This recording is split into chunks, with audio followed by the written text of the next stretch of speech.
나타나지 않을 때 사람들이 어떤 반응을 보이는가 하는 제목으로 주제로 말씀을 전하고자 합니다. 조선시대에 큰 벼슬을 한 정성의 집에 개가 죽으면 수많은 인파가 조문하려 모여들었다는데, 정작 정성이 죽었을 때는 개미 새끼 한 마리도 보이지 않더라는 그런 우스갯소리가 있습니다. 날아가는 새도 떨어뜨린다는 무소불위의 권력을 지닌 자가 죽으면 어찌 되는지를 잘 알려주는 속담이라 하겠습니다.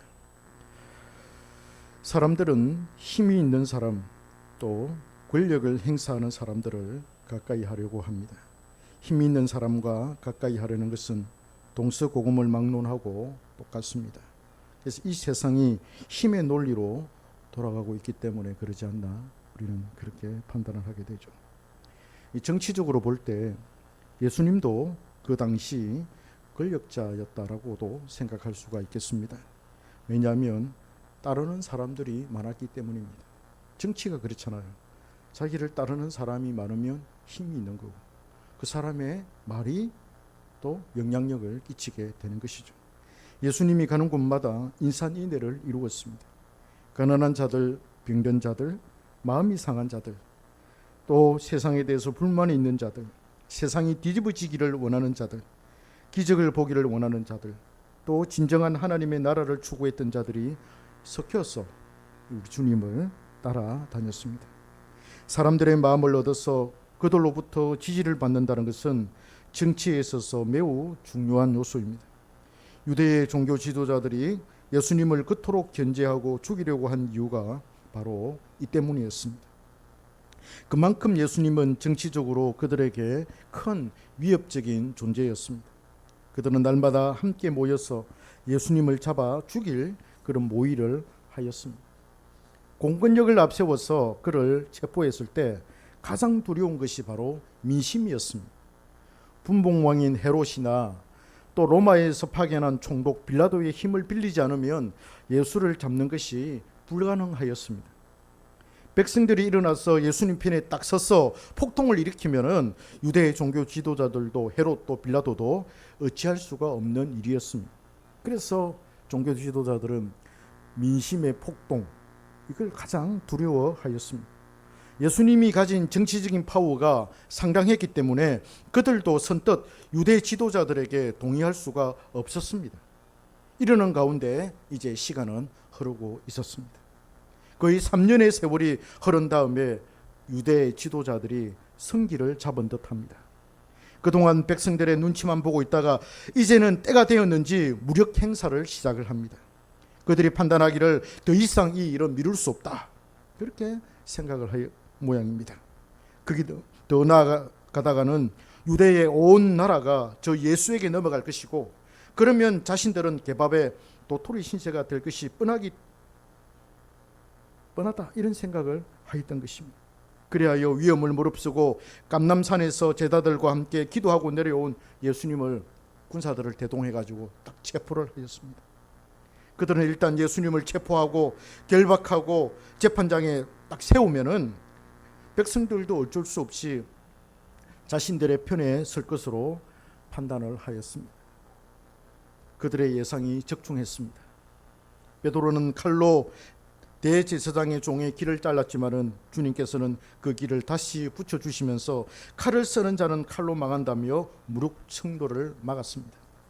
그런 다음에 제자들은 손을 쓸 수 없었고 그들에게 두려움이 엄습하였기 때문에 제자들은 도망을 치고 말았습니다. 주님을 따라다녔던 백성들은 제자들 외에는 구심점이 없었습니다. 산발적으로 흩어져 있었기 때문에 예수님의 체포된 일로 그들이 힘을 모아서 대적하기는 불가능한 일이었습니다. 유대 지도자들이 이것을 노리는지 모르겠습니다. 여하튼 그들의 계획대로, 그들의 생각과 전략대로 일이 착착 진행되고 있었습니다. 유대 지도자들의 계획 중에 하나가 백성들을 예수님에게서 떼어놓는 것이었습니다. 그러려면 소문을 퍼뜨리는 것이었습니다. 소문을 퍼뜨리고 가짜 뉴스를 생산하는 것이 그들의 주특기였습니다. 부활하신 예수님의 시신이 무덤에 없었을 때도 그들은 가짜 뉴스를 만들어 퍼뜨렸습니다. 제자들이 예수님의 시신을 훔쳐갔다라고 하라며 무덤을 지키던 군인들에게 돈을 주어서 매수하였습니다. 우둔한 백성들은 그들이 퍼뜨린 뉴스에 속았습니다. 그래하였기 때문에 백성들은 주님이 잡혀가신 것에 대해서 반응을 보이지 않았습니다. 오히려 유대 지도자들의 말을 더 신뢰하게 되었습니다. 예루살렘의 분위기가 이제 이상한 대로 흐르고 있었습니다. 그토록 많은 사람들이 예수님을 따라다녔고 예수님을 지지하였기 때문에 주님이 잡혀가는 것이 쉽지 않을 것이라고 그들은 생각하고 믿고 있었습니다. 주님과 그들의 관계가 좋지 않다는 것은 유대 백성이라면 삼척종자도 다 아는 사실이었습니다. 예수님하고 유대 지도자들은 항상 갈등을 일으키고 있었기 때문에 백성들도 예수님하고 저 종교 지도자라고 사이는 별로 안 좋아, 그렇게 당연히 생각을 하고 있었습니다. 그래서 백성들 자신들이 지키고 있었기 때문에 유대 당국에서 예수님을 잡아가지 못할 것이고 어찌할 수 없을 것이라고 백성들은 그렇게 믿고 있었습니다. 그런데 웬일입니까? 예수님이 잡혀가도 어느 누구 하나 왜 그랬냐며 반론을 제기하는 사람이 없었습니다. 내가 잡혀가면 김재훈 집사님 가만히 있겠습니까? 가만히 있었다니까요. 백성들이 잡혀갔는데, 스승이 잡혀갔는데 제자들도 도망을 쳤다니까요.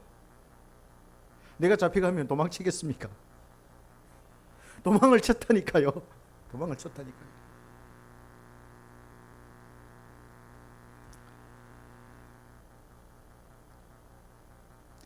어느 한 사람, 예수님이 왜 잡혀갔지?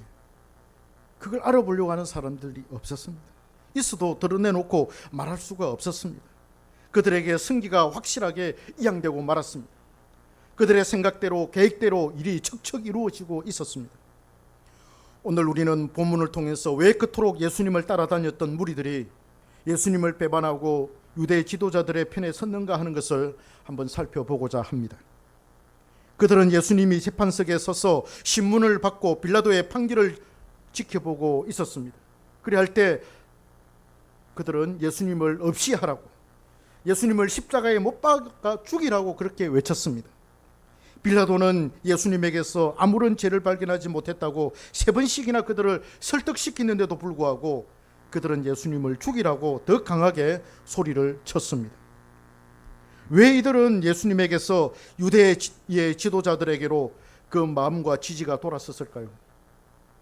예수님을 따르다가 예수님에게 마음을 주었다가 이제 그 마음을 다시 누구에게 줍니까? 유대 지도자들에게 줍니다.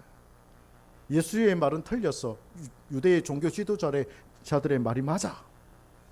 그렇게 생각을 하고 그들의 태도와 마음을 바꿉니다. 왜 돌아섰을까요? 물론 끊임없는 해유가 있었고 가짜 뉴스에다가 그들의 전략적인 설득이 있었다 하더라도 너무나 쉽게 백성들의 마음이 흩어져서 그쪽으로 이동하고 말았습니다. 왜 그랬을까요? 도대체 무슨 이유로 그들이 그렇게 손쉽게 주님을 배반할 수가 있었을까요? 세상 사람들도 누구를 배반하는 것은 굉장히 안 좋은 것으로 생각하잖아요. 내가 저 사람을 그렇게 믿고 따르다가 마음을 바꿔가지고 핵 돌아서는 그 행태, 그 태도, 그 자세 자체를 세상 사람들도 굉장히 싫어하고 미워하고 좋지 않은 걸로 생각하지 않습니까? 근데 백성들이 그랬다니까요. 제자들도 그랬습니다. 왜 그랬을까요? 첫째는 하나님께서 그래 하셨습니다. 예수님이 제자들과 백성들의 배반을 당해서 십자가에 달려 죽는 것이 하나님 아버지의 뜻이었습니다. 하나님께서 그렇게 하셨어요. 그래서 예수님이 사람의 몸을 입고 이 땅에 오셨고 예수님도 내가 배반을 당하고 십자가에 달려서 죽을 것이라고 그렇게 말씀을 하셨습니다. 하나님 아버지의 뜻이었습니다. 그러나 인간적인 측면에서 볼 때 여러 가지 이유가 있겠지만은 저는 가장 큰 원인을 그들의 심리적인 이득 상태로 들고 싶습니다. 사람들은 지도자의 외적인 힘과 능력을 중요시합니다. 저 사람이 지도자가 될 수 있다면 어떤 능력을 지니고 있어? 저 사람에게 백성들이 저렇게나 많이 모이는 것은 다 이유가 있어라고 그렇게 말합니다. 오늘 우리나라의 정치 형태를 한번 보십시오. 어느 누가 혜성같이 딱 등장해가지고 사람들, 백성들의 마음을 확 휘어잡을 때 그 사람이 대통령 되지 않습니까? 그 사람들은 저 사람은 능력이 있어, 저 사람이 대통령 되면은 대한민국이 뭔가 좀 잘 될 거야, 그렇게 생각하고 표를 찍어주잖아요. 그러나 막상 대통령이 되고 나면 그렇지 않습니까? 그래야 그 사람이 현재 행하고 있는 권세나 능력이나 권력에 매우 예민합니다. 사실상 그들이 예수님을 따라다닌 것도 예수님이 로마의 압제에서 조국 이스라엘을 구원할 수 있다는 그런 확신 때문이었습니다. 물론 예수님은 하늘에서 온 선지자로서 병자를 고치시고 수많은 이적을 행한 것 때문에 사람들이 모여들었습니다. 그들은 또 빵을 먹기 위해서 주님을 따라다녔고 배고픔을 면하기 위해서 주님을 찾았습니다. 그러나 그들 대부분은 예수님이 그들을 유대의 종교 지도자들과 헤롯과 빌라도를 위시한 로마 제국으로부터 그들을 구원할 것이라는 사실을 믿고 있었습니다. 예수님이 이제 유대인의 왕이기 때문에 우리를 저 로마의 속국으로부터, 저 헤롯으로부터 우리를 건져낼 거야, 우리나라가 해방될 거야, 그렇게 믿고 있었습니다. 그래야 그들은 새 시대가 도래했다면 희망찬 그런 삶을 이어나갔던 것입니다. 그래서 예수님에 대한 기대가 엄청났습니다. 그래서 호산나 호산나 하면서 막 가는 곳곳마다 막 사람들이 북새통을 이루었습니다.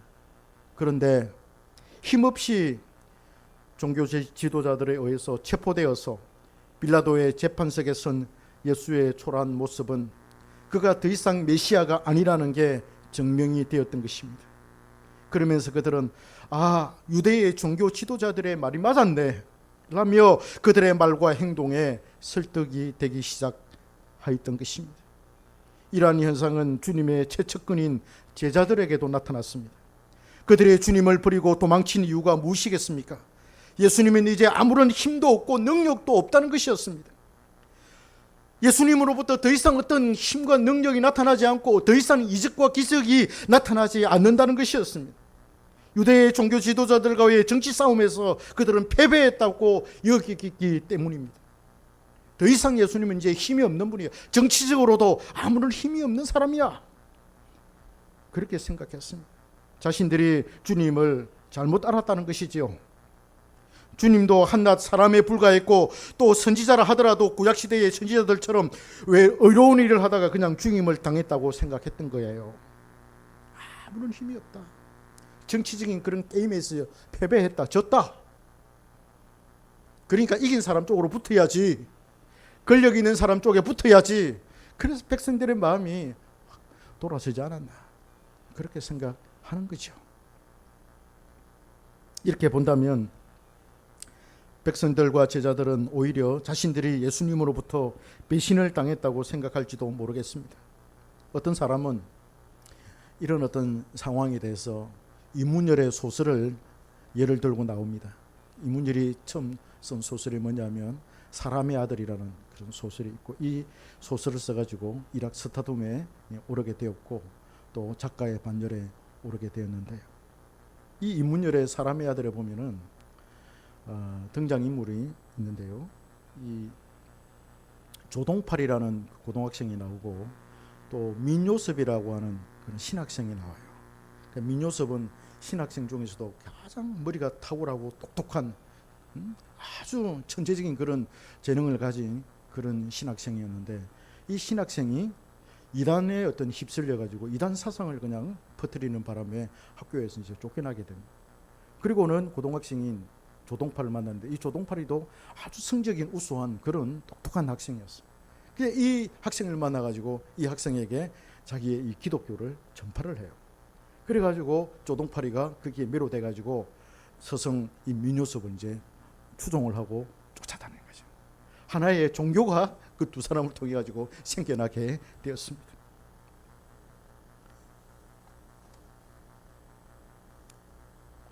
근데 민요섭은 이제 자신만의 그 기독교를 소설 형식으로 써가지고 자기의 그 기독교를 만들어 갑니다.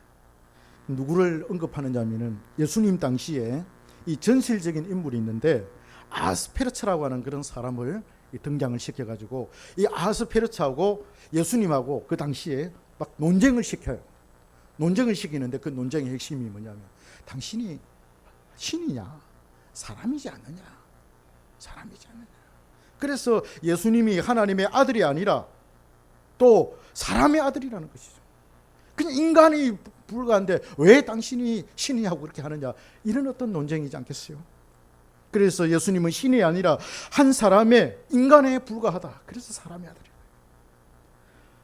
이문열은 이 소설을 통해서 신이 있다고 믿는 세상과 신이 없다고 믿는 세상을 딱 비교했을 때 어느 것이 인간에게 더 이로운가, 어느 것이 인간에게 더 이득이 되는가 라는 것을 질문으로 묻고 있습니다. 신이 있다고 믿는 것이 훨씬 더 좋다, 신이 있다고 믿는 것이 인간에게 훨씬 더 이득이다 라는 것을 말하고 있는 것입니다. 신이 존재하여서 사람들에게 권선징악을 행한다는 것이죠. 그래서 신을 요청합니다. 사람의 필요에 따라서 만들어진 신이 바로 사람의 아들이라는 식입니다. 사실상 이거는 철학 사상이에요. 이 철학 사상은 누구에게 있느냐 하면은 우리가 잘 아는 철학자 임마누엘 칸트, 독일 철학자. 그분이 이 신을 이야기할 때, 하나님을 이야기할 때 하나님을 요청하지 않습니다. 나중에 서성 민요섭의 기독교가 잘못되었고 자신에게 틀린 기독교를 전해주었다며 이 조동파리가 민요섭을 살해합니다. 그래서 민경사라고 하는 그 경찰이 그 사례를 이제 그 취재를 하고 조사를 하면서 소설이 이제 진행이 되죠. 그래서 많은 사람들이, 대부분의 또 사람들이 이 민요섭이와 조동팔의 이 관계와 스승과 예수님하고 제자들의 관계를 이렇게 비교해서 이야기를 하는데 저는 그거 대입시키는 것이 좀 맞지 않다, 그렇게 생각이 듭니다. 여하튼 그 당시 예수님을 따라다녔던 백성들은 예수님께 속았다고 생각할 수도 있었을 것입니다. 주님을 그토록 따랐던 그들이기에 기대가 크면 실망도 크듯이 제자들은 도망을 쳤고 백성들은 주님을 십자가에 못 박으라고 소리를 쳤던 것입니다. 그러나 이러한 생각의 저변에는 그들의 욕망이 깔려 있다고 생각이 듭니다. 주님을 통해서 뭔가를 이루어 보려고 그들의 욕망이 산산조각이 났기 때문입니다. 그들의 희망이 사라졌고 그들의 욕구가 사라졌습니다. 예수님은 더 이상 자신들의 욕구를 충족시킬 수 없는 자로 여겼던 것입니다. 자신의 욕망을 위해서 주님을 희생양으로 삼은 것입니다. 이제 그 희생양의 운명이 다했으니 가감하게 버린 것이죠. 자신들의 삶에 더 이상 도움이 되지 않는다고 판단한 것입니다. 주님은 이제 더 이상 큰 이정이나 능력을 행할 수 없는 분이라는 걸 그들이 알게 되었습니다. 결국 유대 지도자들을 제압하지 못하는 분이 무슨 메시아냐, 어떻게 그 싸움에서 질 수 있느냐, 이겨야지, 진분이 무슨 메시아냐, 그렇게 생각했습니다.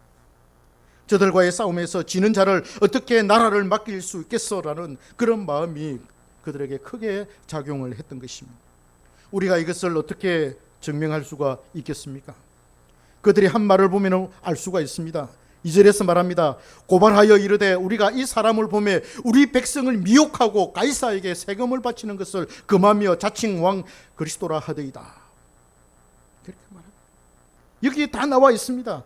주님이 십자가에 달릴 때에도 그들은 주님을 희롱하고 모욕을 주었습니다.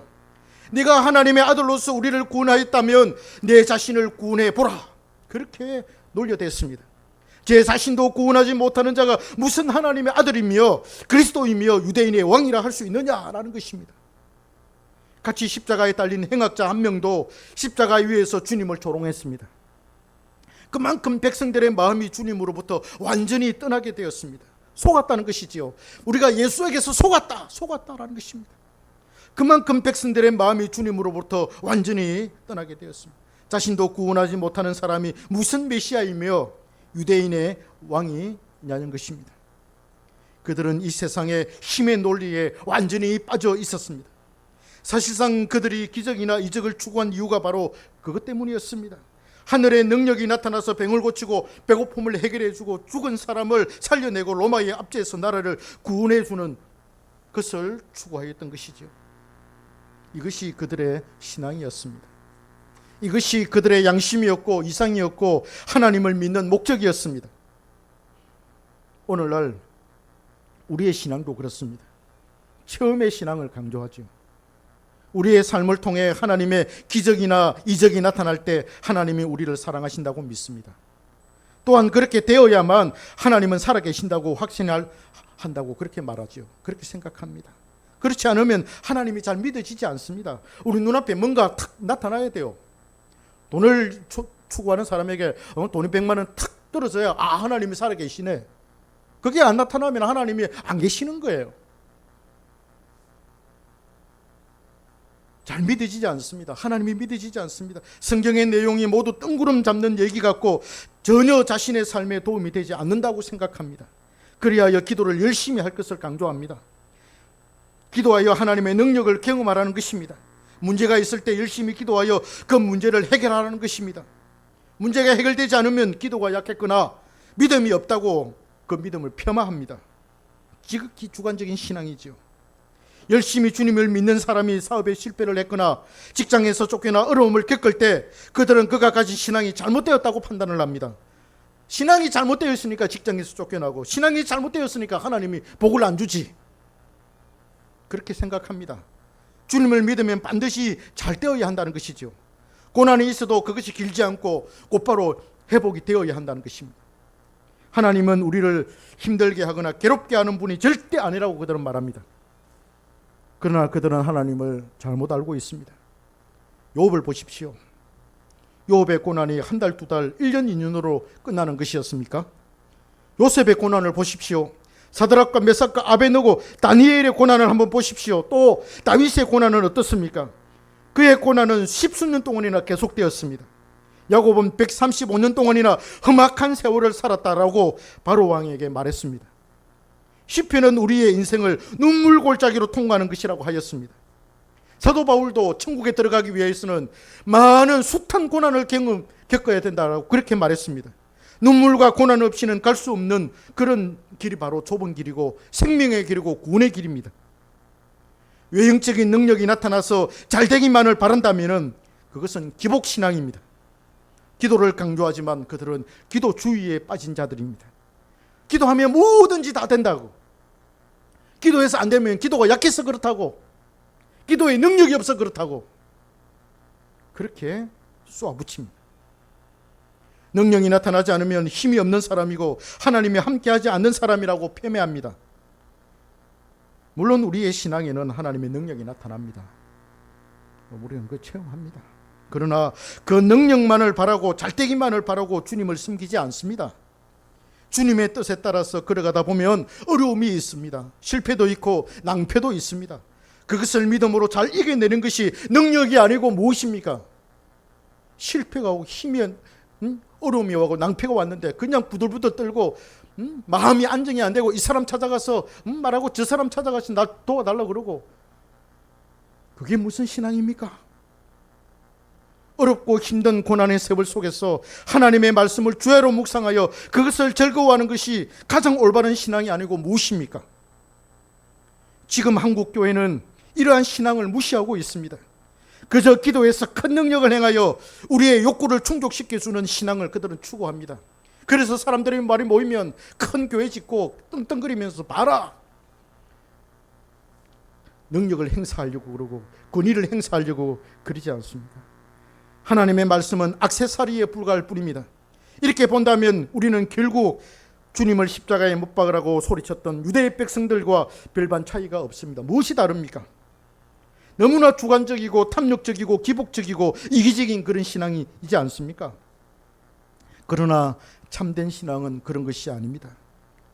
주님이 재판장에 끌려가서 아무런 힘 없이 초라한 모습을 하고 있더라도 주님이 하나님의 아들이라는 사실을 믿고 주님의 부활을 믿는 게 참된 신앙입니다. 할렐루야. 우리 교회는 그 신앙을 추구하는 겁니다. 우리의 신앙은 눈에 보이는 것이 전부가 아니기 때문입니다. 참된 신앙은 주님이 죽었다가 다시 살아날 것을 믿는 것입니다. 기복신앙은 실패를 볼 때 그것으로 끝났다라고 생각합니다. 주님이 십자가에 달려서 죽었을 때 이제 모든 것이 끝났다라고 그렇게 믿었습니다. 거기에는 인내가 없습니다. 참고 견디는 것이 없습니다. 그러나 참된 신앙은 눈에 보이지 않지만은 반드시 승리할 것이며 반드시 주님은 살아나셔서 우리의 왕이 되실 것이라는 사실을 굳게 믿는 것입니다. 객관적인 사실을 성령으로 믿는 것이죠. 하나님의 말씀의 객관적인 토대 위에서 형성된 이 주관적인 신앙이어야 합니다. 객관적인 말씀이 나에게 와닿는 주관적인 신앙으로의 그 전환은 바로 성령을 통해서 이루어지는 것입니다. 하나님의 말씀이 기록되어져 있는데 그 기록된 말씀이 내 마음에 와닿지 않는다고 해서 그게 말씀이 아니다라고 말하면, 하나님의 말씀이 아니다라고 말하면 그거는 이단이에요. 비록 주관적으로 내가 그걸 느끼지 못한다 하더라도 하나님의 말씀은 말씀이야.